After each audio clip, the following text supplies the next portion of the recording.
Querida Katy, cuarto capítulo de este nuevo programa y un nuevo episodio de Anotación Positiva. ¿Cómo estás, Camilo? Bien, estoy entusiasmado. Hoy día, 9 de abril, hace bastante frío. Hizo bastante frío, ya se siente el cambio de hora y se siente también el otoño. Cambio de estación, el otoño, me encanta el otoño. Amo el otoño. ¿Por qué te gusta el otoño? Amo el otoño. Nací en otoño. Ah, ¿nací en otoño. ¿Estáis pronto de cumpleaños? No, todavía no. Prontamente. Ah, pero queda poco, en abril. Poquito. Ya, después vamos a conversar terminando el capítulo para que no se nos vaya, en este caso, tu cumpleaños. Sí. Otoño es rico, me gusta el olor, me gusta la luz que entra en el atardecer y sobre todo ver las hojas caer. Las hojitas caer, el olorcito a humedad, el petricor. Lluvia, tierra mojada, me encanta. Hoy día, Camilo, tenemos un tema súper interesante. Bueno, igual que los temas anteriores, lo bueno, lo interesante de esto también es que nuestro invitado es compañero de casa.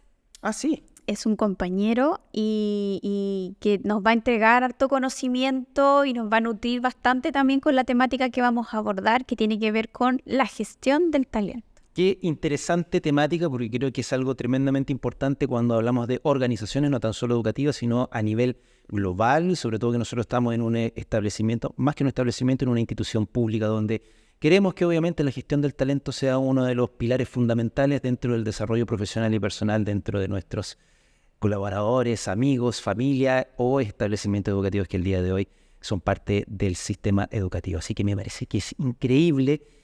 A mí personalmente me apasiona porque creo que es el rumbo donde nosotros tenemos que ceñirnos y profundizar para poder llegar a fortalecer la educación pública, querida Katy. Exacto. Gestionar talento, desarrollar las capacidades.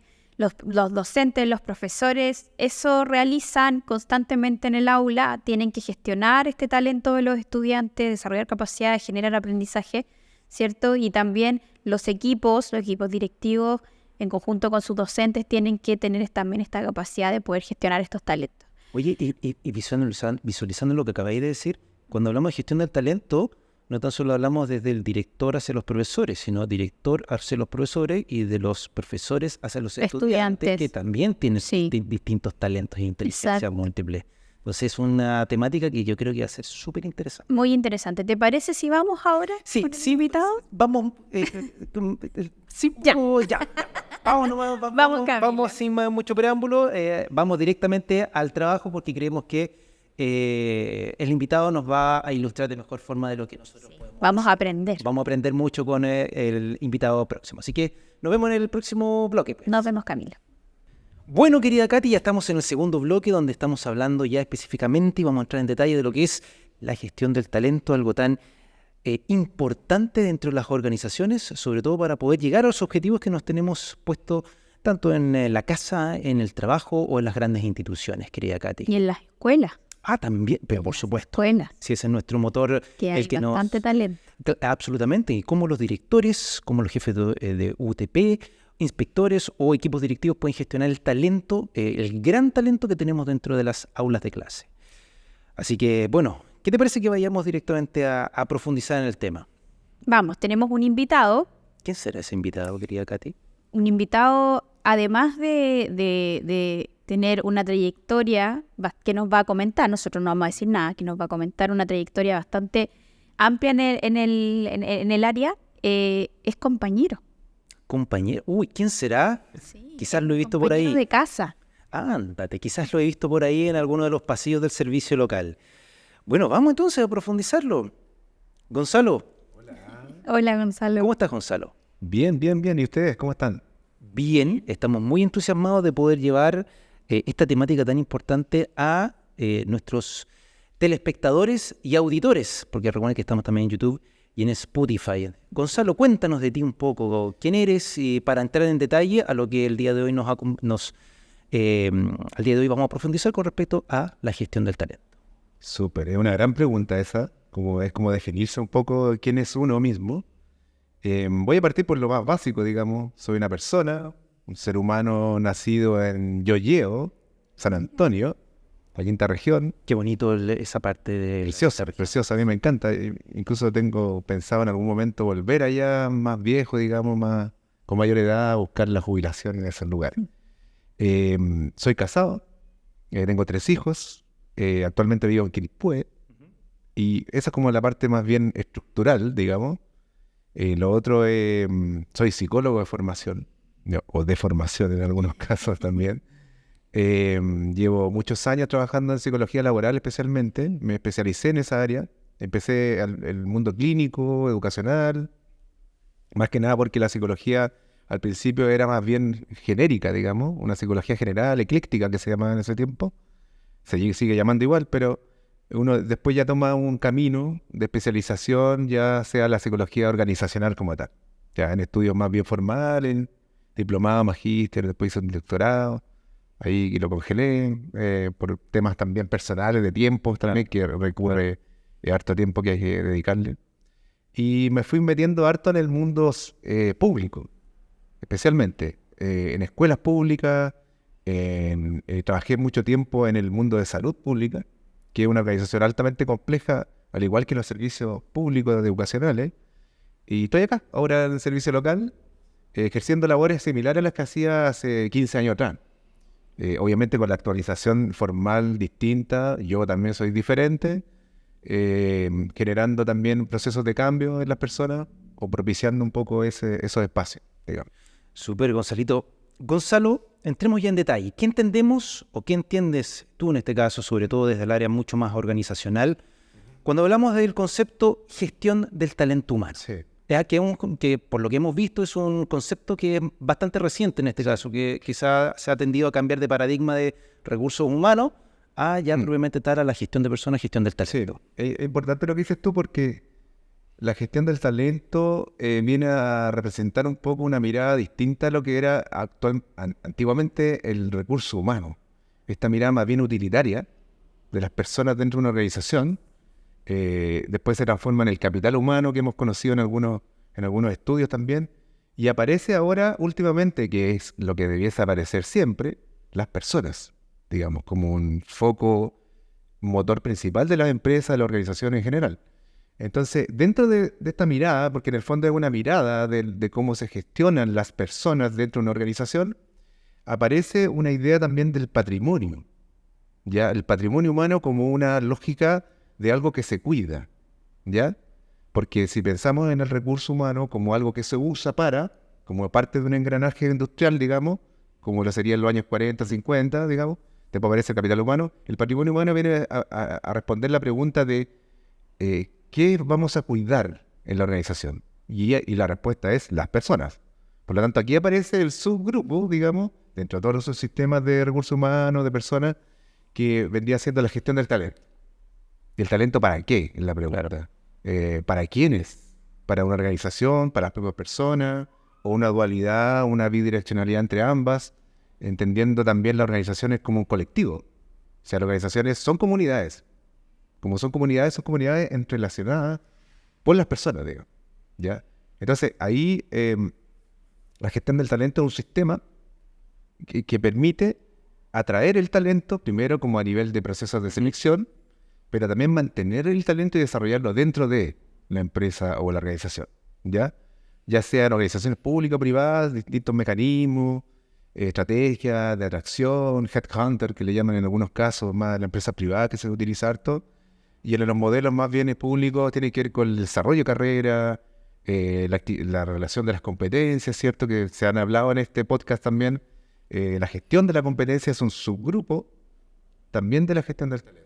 O sea, cuando hablamos como de gestión del talento, también hablamos de condiciones que favorezcan ese talento. Totalmente. Pero hemos visto que en el ámbito mucho más público, yo he tenido una experiencia, en este caso en el ámbito puramente público, es complejo como poder visualizar condiciones que permitan esa gestión del talento. ¿Cuáles son, de alguna forma, tú crees, los desafíos del ámbito público, entendiendo que el ámbito privado está mucho más desarrollado esto? ¿Cuáles son los desafíos que tiene el ámbito público en todo tipo de servicio para justamente poder atraer talento, pero también mantener el talento? Que eso es cómo se generan las condiciones para que esa persona se pueda progresar y se pueda quedar. Es grande la pregunta porque son hartos desafíos los que el mundo público tiene por delante. Ya hay lineamientos políticos del servicio civil, etcétera, que señalan un poco eso, donde los organismos públicos tienen que situarse, digamos. Las 11 normas del servicio civil que hablan un poco de eso también. Pero a nivel así como más bien reflexivo, yo creo que como a la lógica más bien de que debiesen hacer las organizaciones, es generar espacios de confianza, diría yo, como a nivel de ética, en la cual la persona esté por sobre todos los otros instrumentos, ¿ya? Sobre todas las cosas. La persona es el fin último y el resultado último.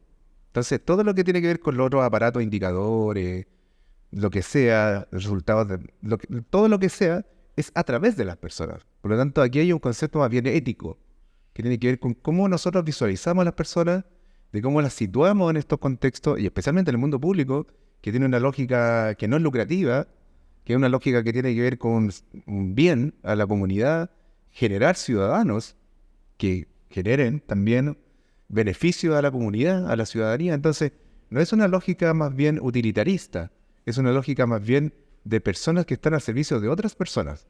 Entonces, ¿cómo gestionar ese talento? Las condiciones mínimas tienen que ser en una concepción de ser humano amplia, ética, en ese sentido.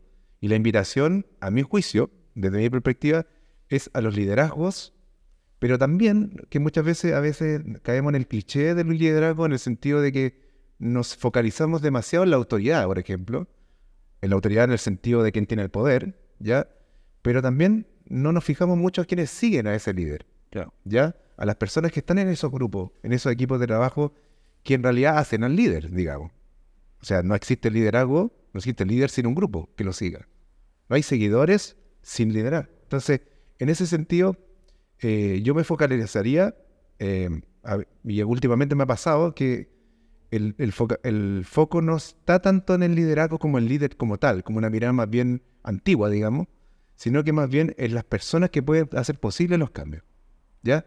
Y en ese sentido, las condiciones son la confianza, son más bien valóricas, digamos, éticas, la confianza, y esos son aspectos súper profundos que uno podría estar mucho tiempo hablando de eso, el respeto mutuo, el trato humanizante, que es una lógica importante. Es como lo que leía hace poco de un libro que hablaba de la psicología organizacional humana. ¿Y por qué hablaba de humana? Y era como una especie como más bien de excluyente, porque la psicología ya es humano, pero tenía que poner el componente ético del foco de la psicología, de la gestión del talento en las personas.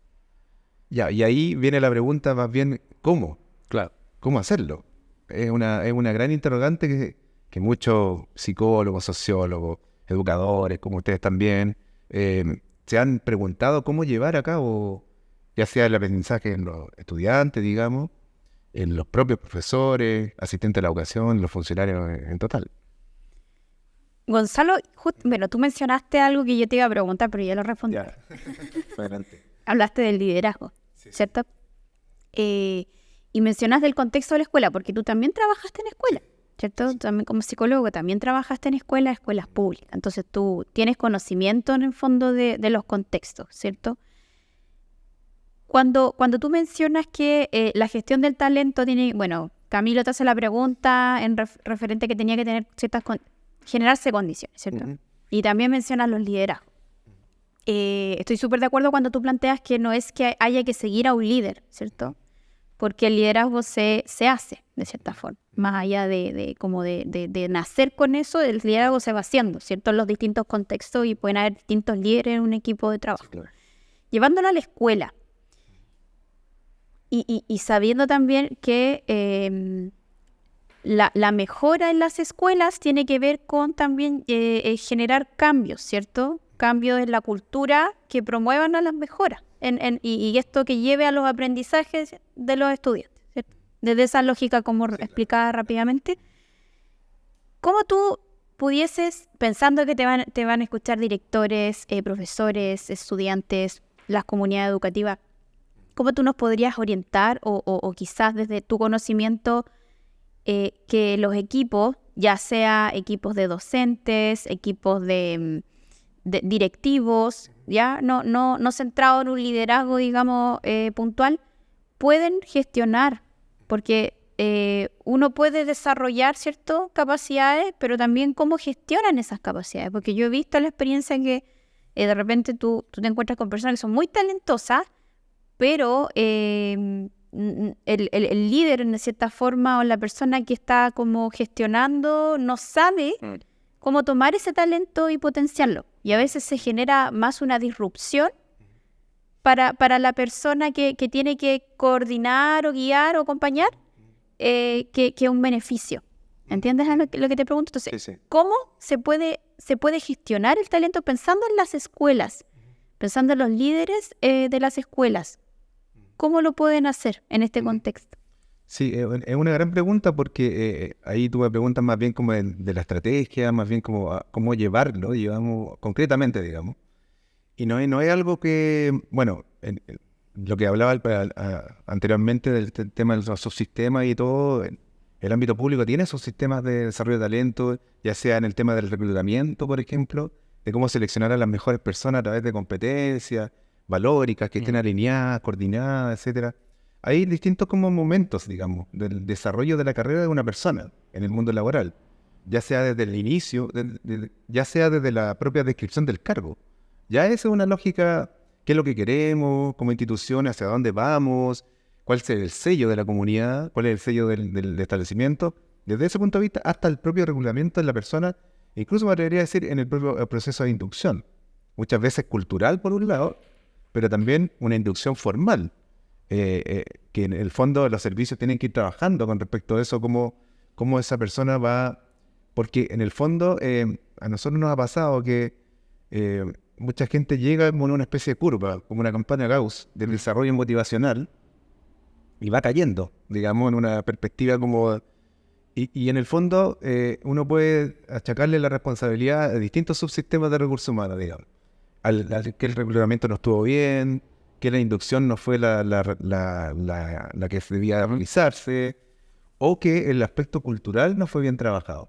Y ahí me meto en un tema que yo creo que no ha sido tan profundizado y que puede ser una conversación interesante, que tiene que ver la forma en cómo se relacionan las personas dentro de una comunidad.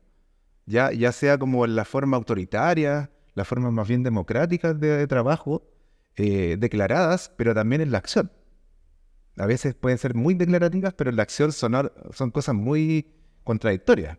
Entonces, no sacamos nada por tener un proceso más bien elaborado de subsistemas, ya sea inducción, capacitación, desarrollo, etcétera, si no tenemos esa convicción de que la declaración democrática de esos espacios pedagógicos sean realmente así. ¿Ya? Entonces, más bien mi invitación, más que un proceso en sí, que lo podemos tener, es a cuestionarnos quizás, a reflexionar como equipos directivos, los propios funcionarios, qué nosotros vamos otorgando en desarrollar nuestros talentos, cómo vamos nosotros propiciando ambientes mínimos que permitan eso. Porque el talento, el desarrollo también tiene que ver con la motivación, ya sea heterónoma, que sea desde afuera, o autónoma de uno mismo, digamos. ¿Ya? Entonces, tienen que haber ciertas condiciones de confianza, respeto, valórica, que permitan que esa persona diga, yo me siento orgulloso de estar acá y quiero dar lo mejor de mí para poder desarrollarme. ¿Ya? Entonces, eso es una mirada más bien, yo le he dado vuelta harto al asunto, pero más bien ética, digamos. Gonzalito, tengo una pregunta con respecto justamente a lo que ya estábamos hablando. Cuando hablamos justamente de gestión del talento, creo yo que es un proceso que es mucho más avanzado. ¿Y por qué lo hablo como más avanzado? Porque para poder entender que gestionar el talento es necesario para poder llegar a cumplir los objetivos institucionales, o en este caso en el educativo, para poder subir en los niveles de aprendizaje o desarrollar distintas estrategias para la formación integral, necesito tener yo primero competencias y comprender que eso es importante. Y para comprender que eso es importante necesito tener ciertas habilidades o competencias mías desarrolladas con respecto a la reflexión crítica, al liderazgo propiamente tal, para entender que la gestión del talento es importante. Y me pasa, y me ha pasado en este caso, como yo he podido estar en varias regiones, en este caso trabajando, no tantas, pero sí en varios contextos educativos, me he dado cuenta que en el ambiente, sobre todo educativo, quizás falta un poco más comprender elementos que son determinantes, creo yo, para poder gestionar el equipo humano que en este caso tiene, y la variedad que tiene, sobre todo en escuelas tanto grandes que pueden manejar hasta 100 funcionarios o con las chiquititas que manejan 12. pero el director, ¿cómo? ¿Desde qué posición o qué competencias consideras tú o habilidades que son necesarias para que en este caso se pueda brindar o se pueda dar ese proceso que es gestionar el talento para poder llegar a los objetivos que se propone esa organización? Sí, yo creo que, bueno, igual lo hablamos un poco hace poco, que tiene que ver también con esta competencia o habilidad, digamos. Incluso la hablaría como a nivel de sabiduría, en ese nivel, que tiene que ver con este autoconocimiento, la mirada más bien propositiva, digamos, de qué me está pasando con lo que me pasa, este metaanálisis, metalenguaje, es esencial. Yo creo que el cambio va en primera persona. No podemos pretender que el cambio vaya en otros si yo no estoy cambiando, o no propongo el cambio. Bueno, yo soy psicólogo y creo en el cambio, si no, no tendría que estudiar esta carrera. Entonces yo creo que lo primero es como decir, estoy constantemente cuestionando mis prácticas, mis formas, reflexionando sobre lo que hago. Estoy hablando a nivel directivo, a nivel de responsabilidad, de cargo de responsabilidad. Si estoy realmente acorde con lo que estoy diciendo, lo que creo y lo que hago, hay una línea, hay una coherencia entre la emocionalidad, la espiritualidad, que no hablamos mucho, el cuerpo, que tampoco hablamos mucho en la sociedad, y el lenguaje, que sería el lenguaje de pensamiento, estos 4 cuerpos o dominios de la acción humana, digamos, dimensión humana, si están en coherencia, primero, yo puedo lograr inspirar, que sería como un campo que, bueno, leí un libro ahora de Maturana, el último, y habla como de eso, habla como un poco de la muerte del liderazgo, y asoma un nuevo concepto que tiene que ver con la inspiración, o la coinspiración, digamos, de inspirarnos mutuamente. Ya no tanto depositado en el líder como autoridad, sino que más bien que esa persona me inspira. O esos compañeros me inspiran a yo ser mejor, a desarrollar el talento, a estar más motivado, a hacer un trabajo de mejor calidad, a equipos de alto desempeño, que sería como la lógica que está en boga ahora, digamos, que tiene ciertos valores, ciertos principios. Gonzalo, tú dijiste una palabra, coherencia. Sí. Coherencia emocional. O sea, igual desde esta gestión del talento, para que pueda ocurrir, ¿cierto? Desde la responsabilidad de una persona o de varios, te pregunto, esta persona, este líder o esta lideresa tiene que también conocer sus propios talentos, ¿cierto? Y ahí tú exacto, tú ahí lo planteabas, que hay que conocerse, autoconocerse, tener esta coherencia con lo que digo, con lo que pienso, con lo que siento, ¿cierto? Para poder en el fondo generar este discurso genuino que pueda inspirar a un otro o unos otros, ¿cierto? Ya, desde esa lógica,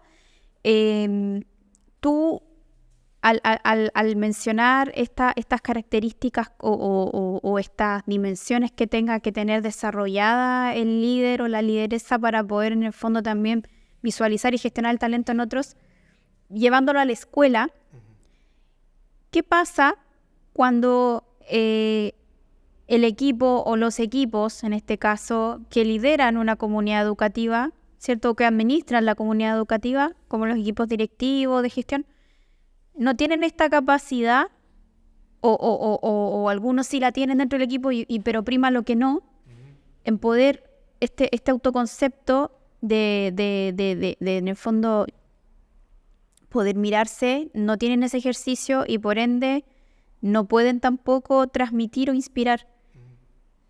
¿Cómo ves tú o qué me podrías tú comentar en función de eso, pensando también en el otro lado de los líderes que pueden estar en los docentes, en los asistentes, porque los líderes no solamente son las personas que dirigen, ¿cierto? Eso estamos como súper claros.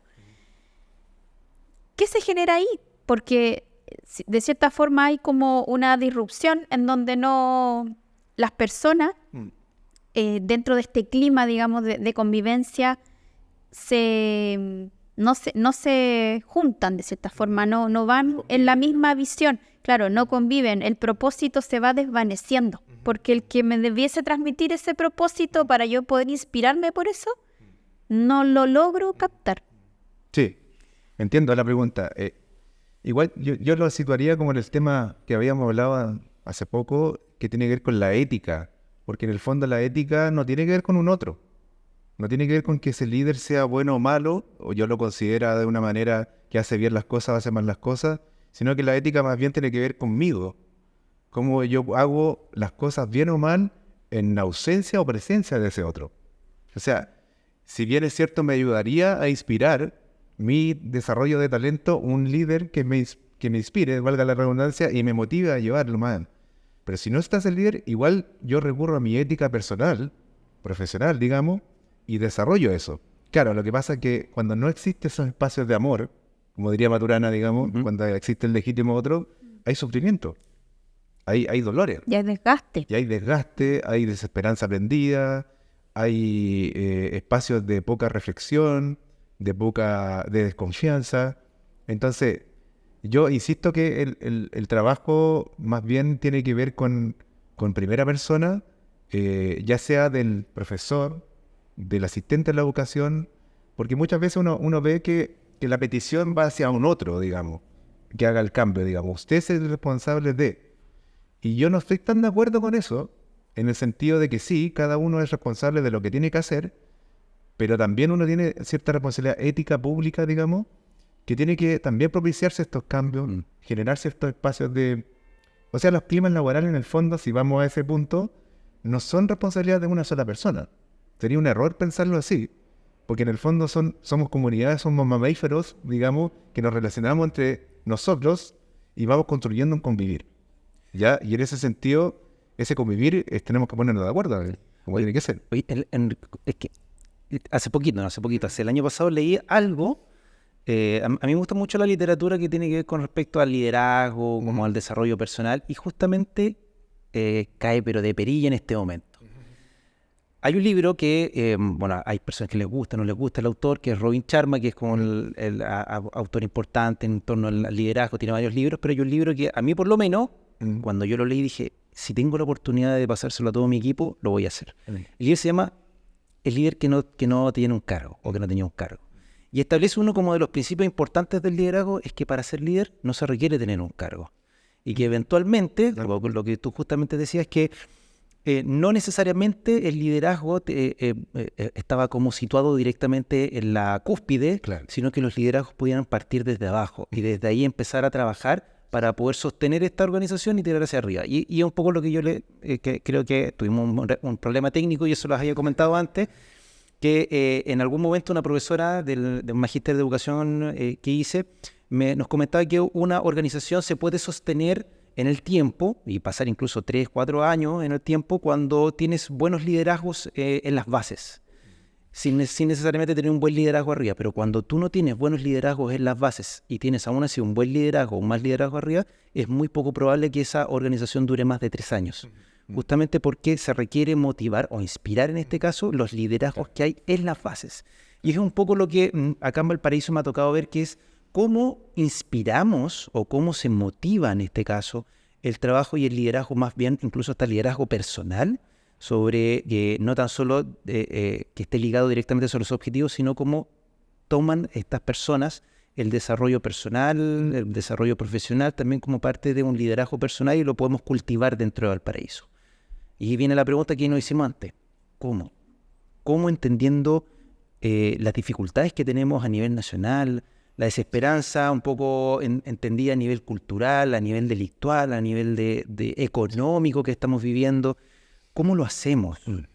Y sobre todo estableciéndolo desde un servicio público, que uno podría decir que en el servicio público hay mayores dificultades porque hay poco capital económico, pero puede existir, y como existe aquí en Valparaíso, no me cabe la menor duda, poco tema económico, pero mucho talento humano dentro del servicio. Entonces, ¿cómo lo hacemos? Sí. ¿Qué crees tú que debería pasar? Es una pregunta bien amplia porque implica un valor social, digamos, de por medio. Y claro, la inspiración, lo que tú hablabas, que tiene que ver con lo que hablaba Peter Senge en la quinta disciplina, un poco con el modelo, digamos. O sea, qué mejor liderazgo que ser un modelo para los demás. O sea, es como uno cuando es padre, digamos, en qué se fijan los hijos con uno. En cómo uno es y cómo se transforma y se forma con los demás. Cómo establece relaciones. Si uno va en la calle, digamos, y tiene un taco y le tocan la bocina y yo le digo, oye, ¿qué te pasa? Mi hijo me está mirando atrás y va probablemente a aprender de eso en un contexto determinado, y él después podrá decidir, digamos, más grande, si quiere seguir ese camino o hacer otra cosa, digamos. Tener un comportamiento que sea más reflexivo, más coherente con las emociones, gestionarlas mejor, digamos. Entonces yo creo que lo primero es un modelo, ser un modelo. O sea, el líder es un modelo, al final. Al fin y al cabo, es una persona éticamente construida, digamos, para que el otro se sienta inspirado. ¿Ya? Eso, más que el líder, es las personas que quieren. Debiésemos ser un modelo para... Yo a lo mejor tú eres un modelo para mí, Camilo, la Katy, no sé, y nos vamos un poco inspirando constantemente. Porque yo aprecio lo que tú haces, y eso también es un punto importante, un poco en la narrativa que ocurre en las organizaciones. Son conceptos bien largos de explicar, pero ¿cómo conversamos, digamos?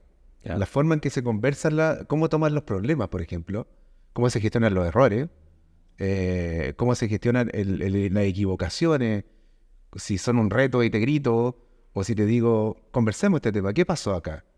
¿Cuál es la dificultad que ocurrió acá en un sitio privado, donde podamos tener la confianza para poder decirnos, mira, me equivoqué en esto porque me sentí de esta manera?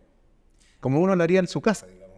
O sea, para ser un líder, y esto yo lo creo, pero al 100%, y es parte como de mi premisa personal, para ser un líder hay que ser una buena persona. Totalmente, porque no estamos sentidos. O sea, yo soy psicólogo, pero también soy persona y no soy dos personas distintas. Claro. Soy la misma. O sea, lo que yo puedo hacer acá, incluso la psicología la herramienta es uno mismo.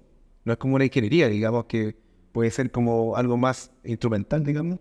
Pero en el caso de las carreras que tienen que ver con ustedes también en la educación, la herramienta principal es uno mismo. Por lo tanto, lo que uno haga, bueno, recuerden los axiomas de Paul Watzlawick, de la comunicación, que habla también que tiene que ver con los procesos y contenidos, lo que uno dice, en realidad la gente se queda más pegada cómo lo dice que no lo que dice. Claro. Entonces, todas esas cosas son importantes que los líderes o las personas en general las tengamos en cuenta. Cuando yo digo algo, no es lo mismo que te diga, oye, haz esta cuestión bien. Que te diga, pues, por favor, hacer esto de manera correcta. Sí. No sé, son formas también de cómo gestionar el talento desde el modelo, principalmente de una mirada más bien ética, centrar en las personas. Ese es como sería como, si ponemos el eslogan, sería como una ética centrada en las personas. Y también en un modo de convivir, que sería ¿cuál es el modo de convivir que queremos en las comunidades? Claro, sería una gran pregunta. ¿Qué queremos? ¿Un convivir democrático? Pensándolo como a nivel, no sé. Sí, súper bueno. Bueno, hace poco también hubo un congreso curricular, ¿cierto? El Congreso Pedagógico Curricular, donde habían preguntas desde la convivencia orientadas también a qué queremos, cómo queremos convivir. Ya, eso es una muy buena herramienta y material también para las escuelas. Pero tú lo que planteabas, Gonzalo, muy relevante, porque en las comunidades hay culturas de prácticas, de políticas, de etcétera, y una diversidad también de personas con formaciones distintas con las que hay que convivir. Y a eso súmale estudiantes y familias que están detrás de esos estudiantes. Entonces, cuando tú mencionabas, creo que sería una muy bonita experiencia también, Camilo, una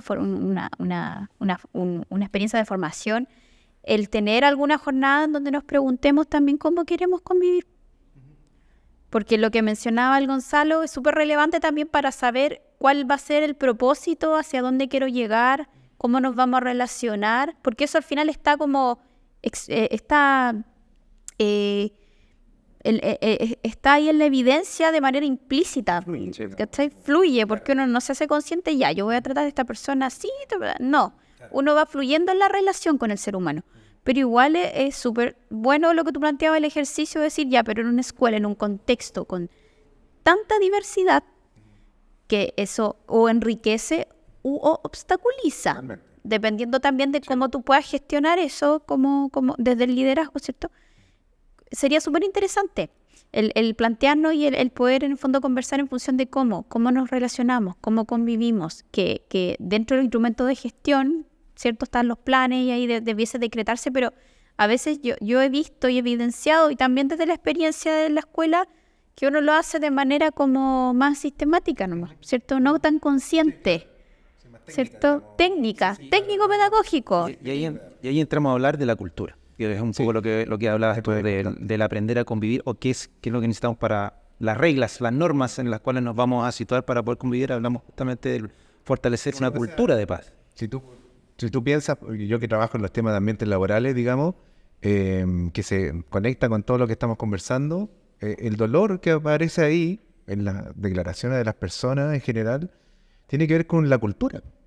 O sea, el dolor se da en un contexto cultural. Ya quizá en otra cultura, en otro contexto cultural, eso no es dolor, digamos, sino que es otra forma de aprenderlo. Eso es lo que decía Jimena Dávila, con Maturana también la hablaba. El dolor es cultural, se ocurre en ese sistema de creencias, de normas que compartimos, ¿ya? Entonces, claro que la cultura es importante porque la cultura es parte de una de las formas que hemos tenido los seres humanos para convivir, digamos. Y la forma que hemos definido actualmente tiene que ver con la democracia, por ejemplo, que sería que no es un sistema político, es una forma de convivir en mutuo respeto. ¿Ya? Entonces, cuando uno se da cuenta que tiene la lógica de convivir en el mutuo respeto y en las acciones incoherentes de eso, ahí uno tiene que decir, oye, aquí algo está pasando, esta coherencia no es tal, algo me está pasando a mí, y por eso acudo a lo que hablábamos al principio, como de esta mirada de autoconocimiento, de darme cuenta, de reflexionar que está ahí, la reflexión está ahí al ladito, podemos tomarla y sentarnos un rato y pensar un poquito en eso. Oye, ¿sabes qué me pasa? Yo, dentro de la gestión que nosotros estamos realizando acá, me ha tocado trabajar mucho con las universidades y sobre todo con que hemos abierto el servicio local para que puedan trabajar con nosotros practicantes. Que yo no les llamo practicantes, sino les llamo la fuerza de apoyo, nuestros colegas, pero lo que nos cuentan ellos es tan a veces dramático y doloroso, entendiendo que estudiantes que están en cuarto o quinto año se tengan que enfrentar a situaciones de clima, incluso de maltrato dentro de las propias organizaciones. Y nos han comentado cosas incluso de instituciones públicas donde hay un muy mal maltrato. Entonces, ahí es donde me surge esta reflexión de lo importante de comprender, sobre todo en el Estado o en los servicios públicos, la importancia de gestionar buenos espacios y nutritivos espacios de colaboración y de trabajo. Porque justamente desde ahí viene la gestión un poco del talento. Y lo hemos visto incluso, y tú que vienes del sistema de salud, creo que en salud es un tema donde es un temón, porque pensemos que hace 3, 4 años atrás, el terrible caso de una enfermera que por temas de acoso laboral lamentablemente terminó con su vida, o hace poco, que fue la semana antepasada o pasada, donde lamentablemente una estudiante de una cierta universidad también, por temas de acoso laboral en su práctica, terminó con su vida. Entonces, justamente está ese tema de cómo hacemos entender, incluso a la jefatura, de la importancia que tiene esto, de centrar su gestión en las personas. Entonces, cómo nosotros, ahora llevándolo desde el Paraíso y nuestro servicio local, cómo nosotros y desde el servicio local podemos dar incluso así como ciertas tips o ciertos tips para que los directores de los establecimientos educativos puedan gestionar sus espacios nutritivos y gestionar un buen clima laboral, o incluso poder elevar estos procesos de gestión del talento. Así como pensando incluso como para estos reels de TikTok. Tres tips y tres consejos para gestión del talento. Lo primero, lo que uno observa es no normalizar, digamos, ciertas conductas. Eso es lo primero que cuando uno observa que las denuncias o los tipos de maltrato ocurren en un tiempo, se demoran. Digamos, las personas dicen, ¿por qué se demora tanto esa persona en denunciar o decir algo? Porque tiene un proceso, digamos, de que va y viene, me da vergüenza, tengo miedo, etcétera, hasta que aparece la problematización. Eso es lo primero, no normalizar. Segundo, me atrevería a decir que tan importante es la persona misma que es la víctima o presunta víctima, como la persona que observa. Yo iría a mirar al que está mirando esto. Al compañero o compañera que está observando que ocurren estas situaciones, que están pasando y no hace nada. No hace nada en el sentido, no de la denuncia, porque eso es un paso mayor, digamos, pero no intervenir, por ejemplo, de no decir nada. De alguna manera, un cómplice pasivo, digamos, en donde, por distintas razones, cada uno tiene sus razones, historias, ya sea propia, que le da miedo, o lo que sea. Y ese paso hace que se demore demasiado en problematizarse esta conducta. Porque en el fondo, si se mantiene como quieta, digamos. Sí. Se mantiene estática, pegada en la cultura y no logra como disolverse para que se problematice. Entonces, nosotros los que observamos una situación maltratante somos igual de responsables que la persona que la ejerce, por ejemplo. Sí. Entonces, en ese sentido, la invitación también es a esa. También es esa que nosotros, no es que hay que entender que las situaciones de maltrato ocurren en un contexto determinado. Hay contextos que eso no va a ocurrir nunca, porque el sistema rápidamente los va a desechar. ¡Pum! En algunas otras organizaciones, ¡pum! Listo. Te vas, por ejemplo, en alguna empresa privada, tú te vas de ese lugar. Te hacen un comunicado y te vas. Entonces, en algunas otras organizaciones no permiten eso porque lo problematizan rápidamente, lo toman, llevan a las autoridades, toman decisiones, ¡pum! Listo. En otros procesos les cuesta más porque la cultura no les permite hay una cultura. avanzar mayormente, pero la cultura somos nosotros, los que estamos sentados acá. Nosotros somos la cultura, no es algo etéreo. Es como cuando la gente habla del Estado. No, el Estado son dispositivos, pero construidos por personas. Sí. Entonces, personas que tienen ciertos fines, intereses determinados en lo público, ¿ya?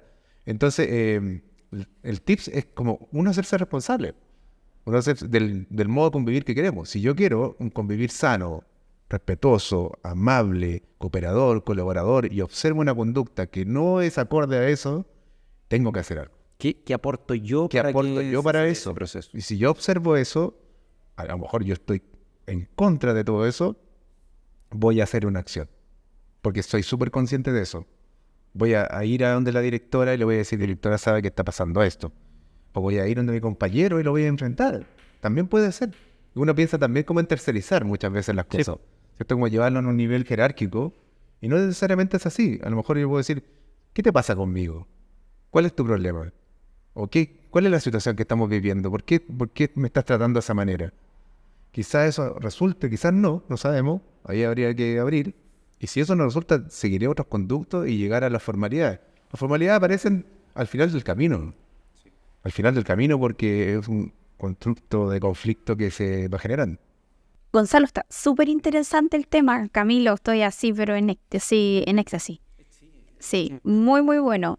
Y nos sirve también como para mirarnos nosotros. Sí. Como, ¿cierto? Es súper importante, interesante conversar lo que estábamos hablando con Gonzalo. Yo tengo una pregunta, porque estábamos hablando de la gestión del talento, ¿cierto? Pero también nosotros tenemos y sentimos dolor, ¿cierto? Generalmente le vamos a llamar dolor a estas sensaciones o sentimientos o emociones cuando algo no me parece, cuando algo me da rabia, cuando veo una injusticia, todo eso genera dolor, ¿cierto? En los seres humanos. Desde la otra mirada, ¿cómo, o más que cómo, qué nos podrías hablar o comentar tú en función de la gestión del dolor? Porque también es importante, yo puedo potenciar, ¿cierto? O puedo, en el fondo, generar las condiciones para que el talento se desarrolle, pero ¿qué pasa cuando las personas estamos con dolor o sentimos dolor ante situaciones que se desarrollan en la cultura de la escuela o de una organización? Claro. Sí, en relación al dolor, como en las comunidades, las organizaciones, yo creo que tiene que ver también con un concepto que no se habla mucho, que tiene que ver con la reparación, la capacidad de reparar.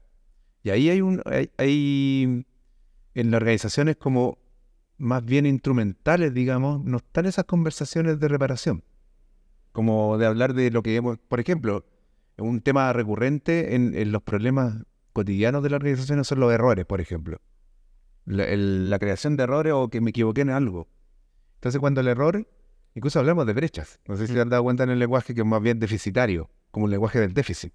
No un lenguaje más bien propositivo, como hablar de oportunidades, que sería como algo más oportuno, digamos. Entonces, en ese sentido, el dolor y el error, que sería como sinónimo, no es tan bien visto, digamos. O sea, y la capacidad de reparación de las organizaciones no siempre están conversando sobre eso, ¿ya? No siempre están hablando de cómo yo reparar algo que hice un daño en otro, por ejemplo. Porque reparar significa reconocer el error. Claro, primero sería el primer paso y después hacer algo para que eso cambie, claro. Que lleve a un nivel emocional distinto al que la persona se siente, especialmente o sea, no siempre es la pena, digamos, la tristeza, sino que también es la rabia. Eso. Recordemos que las emociones son primo hermano, la tristeza con la rabia son gatilladores, uno inhibe y el otro va hacia afuera, digamos, impulsa, pero son casi dos caras de la misma moneda. Entonces, esa reparación es necesaria en los equipos de trabajo. Es necesaria esa conversación en donde uno reconozca que se equivocó, en uno reconozca que hizo esto. Es un gran desafío. Yo estoy hablando aquí de una situación muy, yo diría, altamente compleja, porque las organizaciones no están dadas para esos espacios, diríamos. Y aparte porque, como yo te decía, reconocer, o sea, reparar significa reconocer, y reconocer también significa una reflexión y una autocrítica propia a mi actuar, y eso significa bajar un poco mi ego en este caso y ser un poco más humilde y decir, ¿sabes qué? Efectivamente me equivoqué. Y ese yo creo que es un proceso el más complejo de todo en el sentido. O sea, no es fácil ser horizontal, digamos, en la comunicación, especialmente en las personas que han ocupado cargos de responsabilidad constantemente. Es muy difícil que las personas se puedan hacer conscientes constantemente de hacer una comunicación horizontal, digamos, y estar igual de un legítimo otro, lo que hemos hablado constantemente acá. El legítimo otro es estar en la misma altura, digamos, y decirte, yo me equivoqué, esto hice, te pido disculpas, no va a volver a pasar. Ahí viene el compromiso, porque son distintas etapas uno reconoce, después se compromete. Y en ese compromiso, ahí la persona te va a estar observando si ese compromiso realmente es un trato. Si realmente, o sea, el compromiso se hace cuando la palabra es empeñada. Es más, yo creo que cuando un líder, o un jefe, jefatura, o incluso hasta un compañero de trabajo, reconoce el error, pide disculpas y propone una mejora para que eso no vuelva a ocurrir, Sí, creo que eso lo hace crecer totalmente. y es mucho más validado dentro del mismo grupo. Totalmente. El pedir perdón que el quedarse callado y simplemente dejar que las cosas pasen. Sí, pero ahí hay un punto, porque no solamente es pedir perdón y proponer la mejora, sino que sostenerla. Por lo que decía la coherencia emocional, lo que decía Gonzalo, porque yo puedo pedirte discúlpame Camilo, me equivoqué, mira, esta vez no, hagámoslo así, perfecto, pero ya al otro día se me olvidó y lo hice de otra manera, eso yo creo que reabre la herida y O lo riesgoso es la repetición constante de lo mismo. Digamos que ya te pedí disculpas, pero no reflexioné sobre esa práctica. No. La sigo haciendo. Y después te vuelvo a Y pedir vuelvo a pedir disculpas, y ya esas disculpas terminan siendo como el cuento de Pedrito y el Lobo, digamos, que nadie le cree esa disculpa y pasa a ser... y la legitimidad se cae. O sea, ahí Bien. está en juego el prestigio, la imagen, digamos. No hay más. Ahí está. Oye, qué interesante lo que Súper estamos- interesante. Yo, al igual que los últimos 3 capítulos, ya este es el 4.º capítulo, nos quedaríamos hablando infinitamente sobre estas temáticas, porque creo que son súper relevantes al contexto que nosotros estamos viviendo y sobre todo lo que queremos para Valparaíso y para Chile, en este caso, para nuestro país. Katy, ¿qué te pareció? A mí me ha parecido, pero No, espectacular. sí, me encantó. Aparte que menciono varios libros que uno también ahí anota. Dice, qué interesante para poder en el fondo profundizar, pero agradecer a Gonzalo el espacio. También Gonzalo en general tiene una forma de comunicar muy cercana y eso igual también te genera como comodidad, ¿ya? Entonces yo creo que la conversación ha fluido bastante. Te agradezco, Gonzalo, por la forma también y el fondo que nos ha ayudado también y nos ha educado. He aprendido hartas cosas que Gonzalo nos ha mencionado el día de hoy. Oye, se me ocurrió una idea. Se me ocurrió una idea que tal vez lo pudiésemos, claro, o que lo pudiéramos plantear de ahora en adelante, es que nos des o que nos quedas o nos regales, en este caso, tres ideas principales con respecto a la gestión, tanto como este nexo pedagógico, un poco para recapitular o como para cerrar previamente tal. 3 ideas importantes de lo que conversamos el día de hoy y que a las comunidades educativas les pueda quedar. Mira, yo lo estuve pensando antes de conversar con ustedes y tenía 3 ideas y... Esto no estaba pauteado. No, estaba pauteado. Ya está pauteado, para. Y pensando, porque uno va hablando y se va dando cuenta de lo que va diciendo y va aprendiendo con uno mismo también. Sí. Es como extraño también esa, porque uno también puede ser otro, digamos. Y en ese sentido, yo me quedo con mí mismo de lo que dije y de la conversación que he tenido con ustedes, como el concepto de ser humano, digamos. Eso es como lo primero que me interesa mucho a mí, esa mirada como, ¿qué estamos entendiendo por el ser humano? Primero, como a nivel filosófico, si podemos decirlo de alguna manera. Y lo otro, la ética, que hemos hablado también un poco de esta línea de coherencia, ¿cierto? Con una competencia, habilidad propioceptiva, ¿cierto? Del autoconocimiento, fundamental en cualquier trabajo, vida, siendo en rol que tengamos en la sociedad. Y tercero, yo me atrevería a decir que ser un inspirador, digamos, y generar confianza en los demás. Sería como una tercera como idea fuerza, ya sea para los que van a escuchar o van a vernos a nosotros, como a nosotros mismos, digamos. Que uno realmente, yo me acuerdo que un autor decía, ¿tú te contratarías a ti mismo en un trabajo? Es una buena pregunta. Era como, yo me contrataría, así, a mí, yo diría, si la pregunta es sí, es porque vas más o menos como en un camino, Claro. puede sonar muy narcisista quizás de mi parte, pero quizás si uno se hace esa pregunta, como laboralmente, va a lo mejor bien encaminado, digamos. También sacar un poco la mirada resultadista de las cosas. Sí, absolutamente. Los resultados van a aparecer si las gestiones están bien hechas, también realizadas. Y esa conjunción de los procesos van a aparecer los resultados si es que todo lo que hemos hablado, la ética, la responsabilidad del ser humano, el convivir, la democracia, está presente. Exacto. Va a aparecer. Katy, ¿con qué ideas claves te quedas tú con respecto al capítulo de hoy? Bueno, le voy a copiar lo que dijo. No, yo creo que el sentido de tener presente que somos seres humanos, a veces hasta a mí se me olvida. Yo creo que estamos como en una constante rapidez desde la sociedad en donde uno no se para ni se sienta a poder reflexionar de cómo lo hizo, qué hizo. Yo generalmente solo lo hago cuando estoy en un conflicto. Pero no lo hago desde el ejercicio constante, que creo que a lo mejor pudiese disminuir muchas formas que pudiésemos tener entre las relaciones que podemos desarrollar con nosotros mismos y en los mismos climas laborales. Y me quedo con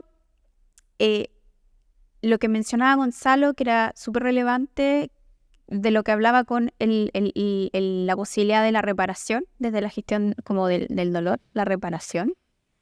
Y cuando también mencionó esto de la ética, en donde tenemos que también tener este conocimiento y autoconocimiento de uno mismo para también poder saber con qué herramientas, de cierta forma, cuenta para poder relacionarse de buena manera con un otro. Y poder aceptar al otro también con lo que viene, capacidades, debilidades, ¿cierto? Y aceptar de cierta forma, porque también a mí desde lo personal me pasa que yo empiezo a mirar al otro desde las debilidades de algunas situaciones y uno se queda con eso, pero también tratar de verlo un poquito el vaso más llenito y tratar de aceptar, porque uno ya no puede cambiar al otro, ¿cierto? Uno tiene que cambiarse a uno mismo. Así que con eso yo me quedo cambio. Yo me quedo con 3 ideas claves de la conversación que el día de hoy hemos tenido. Me quedo con que para ser un líder no se requiere un cargo.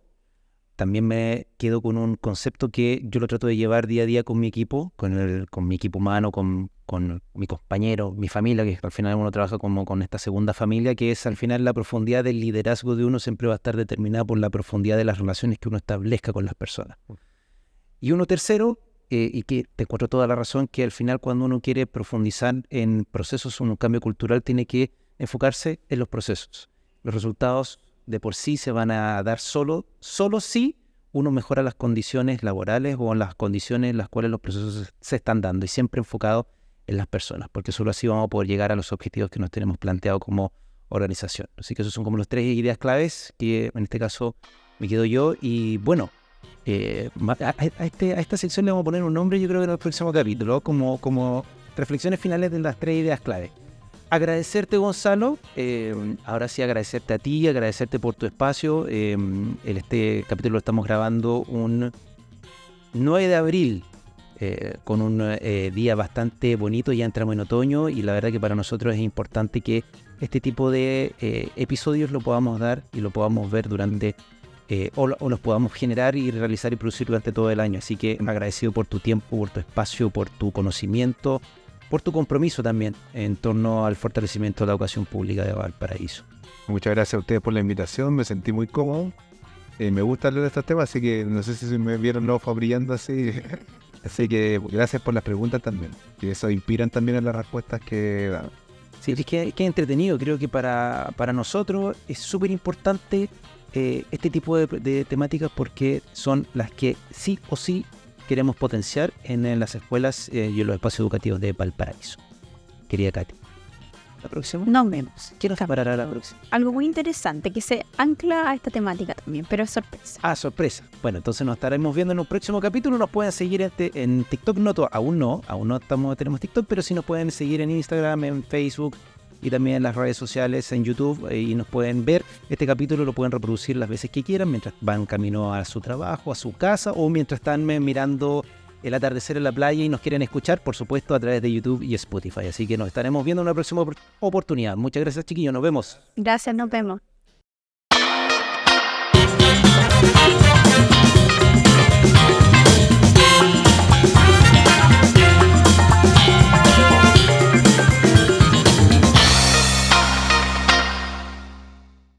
Ministerio de Educación, Gobierno de Chile. Chile avanza contigo.